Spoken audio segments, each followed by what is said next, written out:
নাতি নাতরা এই যে বাটা মাছ সাজনে পাতার বড়া করে ঝোল রাঁধবো। প্রথমে মাছগুলো পরিষ্কার করে কাটিয়ে ধুয়ে নিয়ে আসবো।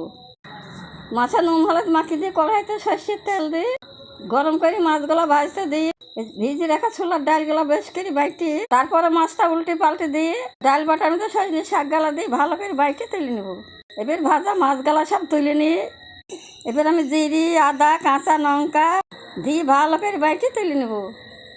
ওই ডাল বাটার মধ্যে স্বাদ মতো লবণ হলুদ গুঁড়ো দিয়ে ভালো করে মাখিয়ে নিয়ে ওই মাছ ভাজা তেলের মধ্যে এক এক করে দিয়ে বড়া গেলে উল্টে পাল্টে লাল লাল করে ভাজে তুলে নেব। ওই তেলে শুকনো লঙ্কা পাঁচ ফোড়ন দিয়ে বাটা মশলা হলুদ গুঁড়ো দিয়ে ভালো করে কষে গরম জল দিয়ে দেবো। স্বাদ মতো লবণ দিয়ে ঝোলটাকে বেশ করে ফুটে নিয়ে ভাজা মাছ বড়া গলা দিয়ে ভালো করে টকবক করে ফুটে আর একটু রান্না করে নামিয়ে নেবো। এবার তো আমি গরম গরম ভাতের সঙ্গে নিয়ে টেস্ট করি। বাবা খুব মজা, টাটা।